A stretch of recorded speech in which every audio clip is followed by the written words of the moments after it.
प्रश्न, तुलनात्मक राजनीति के अध्ययन के परंपरागत दृष्टिकोण का वर्णन कीजिए। अथवा, तुलनात्मक राजनीति के अध्ययन के परंपरागत उपागमों का वर्णन कीजिए। उत्तर, तुलनात्मक राजनीतिक अध्ययन का प्रारंभ अरस्तू के समय से माना जाता है। अरस्तू ने अपने समय में प्रचलित विश्व के 158 संविधानों का अध्ययन करके संविधानों का वर्गीकरण प्रस्तुत किया, जो तुलनात्मक दृष्टि से अत्यंत महत्वपूर्ण माना जाता है। परंपरागत उपागमों के आधार पर तुलनात्मक राजनीति का अध्ययन करने वाले विद्वानों में Ernest Barker, Harold Laski, Carl J. Friedrich, Herman Finer, ऑगवर्थ जिंक, मुनरो आदि के नाम उल्लेखनीय हैं। इन विद्वानों ने तुलनात्मक पद्धति का प्रयोग कर यूरोप की संवैधानिक संस्थाओं की तुलनात्मक व्याख्या की। राजनीति के प्रमुख परंपरागत उपागम निम्नलिखित है। 1. दार्शनिक उपागम। राजनीतिशास्त्र के अध्ययन का यह सबसे प्राचीन उपागम है। Plato, Thomas More, Bacon, Rousseau, Kant, Hegel, Green, Bosanquet, J S. Mill आदि विद्वानों ने इस उपागम को अपनाया।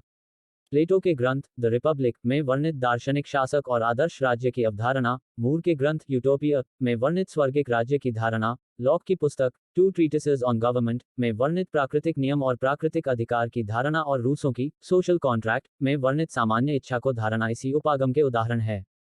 इस उपागम के अंतर्गत राजनीतिक जीवन के आदर्शों को निश्चित कर राजनीति को नैतिकता के उच्च नियमों के साथ जोड़ दिया जाता है।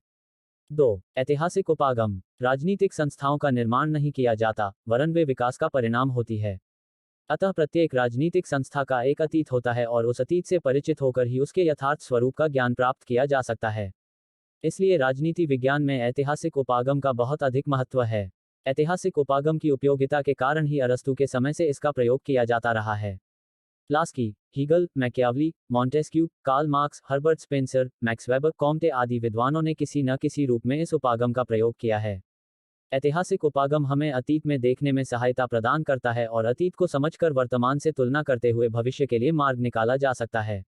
ऐतिहासिक उपागम प्राचीन राजनीतिक संस्थाओं, प्रणालियों और आदर्शों को समझने में बहुत सहायक है। 3. सांस्थानिक उपागम। इसमें अध्ययनकर्ता व्यवस्थापिका, कार्यपालिका, न्यायपालिका आदि राजनीतिक संगठनों की औपचारिक संरचना पर बल देता है। अरस्तू से लेकर पोलिबियस तक और आधुनिक काल में लॉर्ड ब्राइस, फाइना आदि विद्वानों ने अपनी रचनाओं में इस उपागम का प्रयोग किया है। आधुनिक विचारकों ने दल प्रणाली और हित समूहों को भी इसमें सम्मिलित कर लिया है। Walter, Bagehot, Ogg, Munro, Laski, C F. Strong, Sartori आदि विद्वानों ने भी अपनी रचनाओं में इस उपागम को अपनाया है।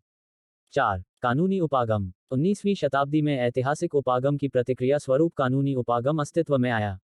इस समय कुछ ऐसे विचारक सामने आए जिन्होंने राजनीतिक संस्थाओं पर विशुद्ध कानूनी दृष्टिकोण से विचार किया।